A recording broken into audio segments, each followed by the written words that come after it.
Hello and welcome to the Silver King's War.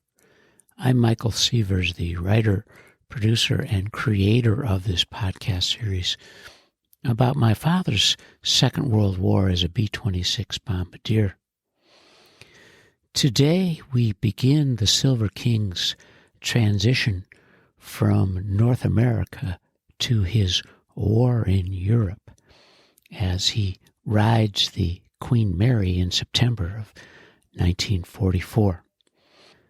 Stanley wrote two letters, one before and one after his ride over the Atlantic. And he writes from somewhere in England upon his arrival on September 28, 1944. Dearest Ones, I know you've been waiting anxiously to hear from me. As you have probably guessed, I left the port of embarkation. I wasn't able to send a cable when I first arrived here, and won't have the chance until tomorrow. I shall send one, however, just for the records. We had a swell trip coming over, much better than I had ever imagined it to be. Take my word for it, though, being an officer surely makes one hell of a difference. It was a big, beautiful ship, so immense that I never did learn my way around it. One thing I did learn is that it is the ideal way to take a honeymoon. The ship had all the advantages of any resort. We even had movies during the day and night. Believe me, it was more like a pleasure cruise than a troop transport. I'm glad now that I didn't fly over. I had a swell time in New York, spent all my money, but it was worth it. I was drunk practically the whole time. I hope Aunt Sylvia wasn't too angry that I didn't see her. I had intended to, but each time the fellows wouldn't let me go. I'm sure you can understand that. I'll write her and explain myself. I saw most of the hotels and nightclubs while there. The Stork Club, the El Morocco, the Latin Quarter, the Zanzibar. I also saw Gertrude Nissen in Follow the Girls and Lou Holtz in Stardust, which I enjoyed immensely. All in all, I had a marvelous time and was only sorry I didn't have more time to spend there. Of course, I was impressed with the sights and all the people there, but I will still take Chicago. There is still a dim out as Times Square wasn't very bright. It was quite a coincidence running into Joan. She looked grand, and we had a drink and talked for a while. It surely was sweet of her to write you. I suppose Mrs. Phillips told you I also ran into her, right on Broadway. As yet, I haven't seen much of England. It seems to be a beautiful country. I haven't had any contact with her people. Right now I'm in another replacement depot awaiting assignment to a permanent station. Believe it or not, the conditions are better than any depot in the States, bar none. The food is good and the sleeping is wonderful, so don't worry about me, I'm fine. My only trouble is trying to figure out the English money. I found Bill here, which was a pleasant surprise. He wrote me a letter and sent it home. You can forward it to me. I have the same APO for the time being. I hope you're well and will write again soon. Please write me. Love to Ida. Stan. Stanley, our hero, has found himself in a bit of a cash crunch, and he's writing a second letter the same day to his family from somewhere in England on September 28th, 1944. Dearest Ones, in the letter I wrote earlier today, I forgot to mention a little matter concerning my financial difficulties. Due to not flying this month and the allotment coming out, my pay will practically be nil. Consequently, I would appreciate it ever so much if you would do me another favor. I'll need the money not only to live on, but also to pay off some debts. So far, I have only cashed one for $100. That should leave me $50. However, I'm afraid that won't be sufficient. So please deposit another $150 in my checking account. I more than appreciated the last $150. It certainly showed me a good time in New York. However, it's now a question of survival and my good name. I expect to cash a few checks totaling about $100. Of course, you realize that this is strictly a loan. The allotment for this month and the next will be yours as my payment of the debt. Believe me, I thank you from the bottom of my heart. Outside of what I wrote this afternoon, there isn't anything else. You might be surprised to know I'm becoming an expert at bridge. We played a great deal on the boat, as gambling wasn't allowed. I never thought I would like it so much. Now, when I get married, we can have some good games together. I'll close now, thanking you again for being so kind. Keep well and write soon. Love to Ida. I love you and miss you, Stan. So, even our hero can find himself short a few pieces of silver. Stanley, following his 2 letters in one day, did send the Western Union telegram he promised, dated September 29th, 1944, and from San Sorin, which is a statement of without origin. He wrote to Milton Silverfield at 38339 Court Street South, Birmingham.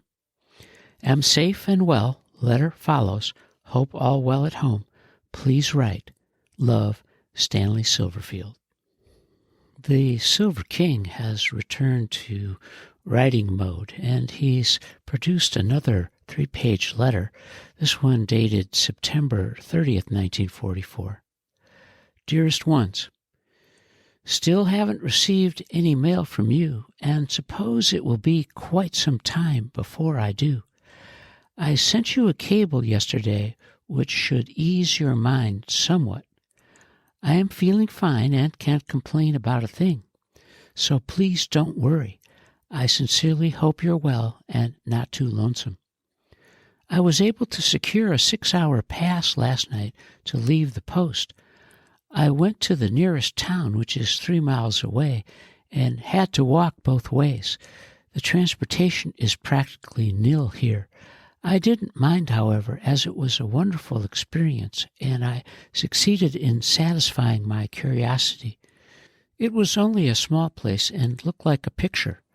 The streets are narrow, and the buildings are built low and close together. The English surely utilize every foot of space.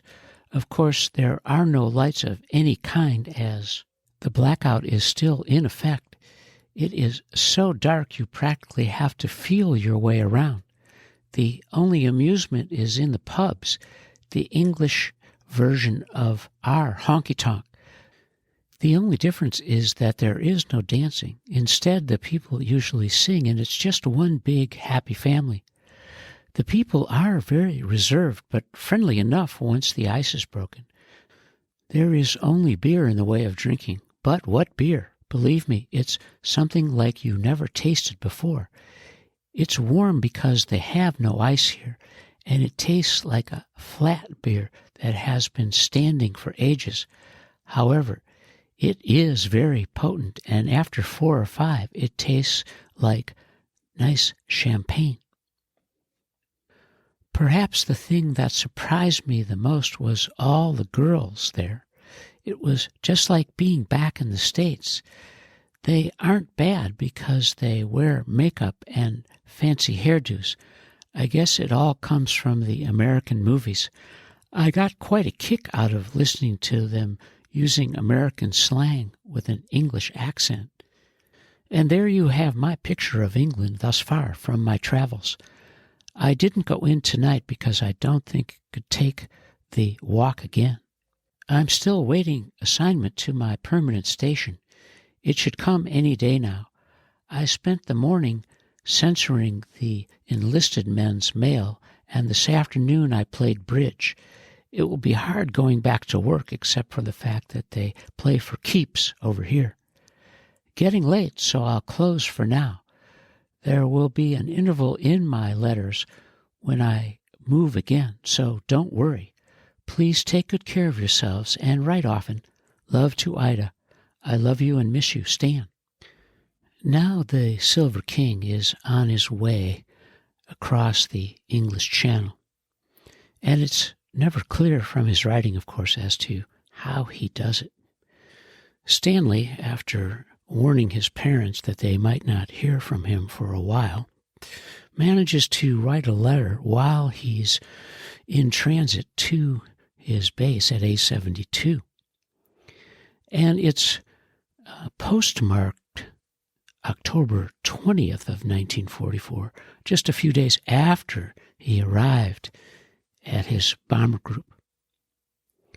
Dearest Ones, I hope you haven't worried because of not hearing from me. I'm feeling fine and haven't written from traveling so much.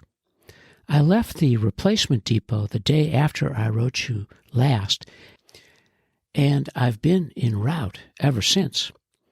I still haven't reached my final destination, and right now I am living in an old barn somewhere in France awaiting transportation to the bomb group to which I have been assigned. It's been a long, hard road, but I have weathered it okay. As soon as I reach my permanent station, I will write you a long letter. I've had some peculiar experiences which should make interesting writing. I only wish I had a camera so I could have taken pictures. I'm afraid it would take seeing it to make you believe it. Some of the things have been difficult. Nonetheless, I am well and healthy, so there is no need for you to worry at all.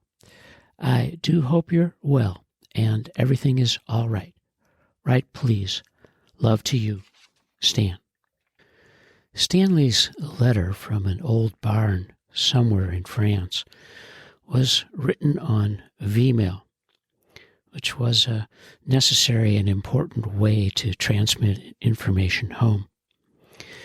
And that was his final piece before he made it to A-72 to begin his adventure as a bombardier in his bomb group. And this is the end of the first episode about the Silver King's letters from Europe. And you are listening to the Silver King's War.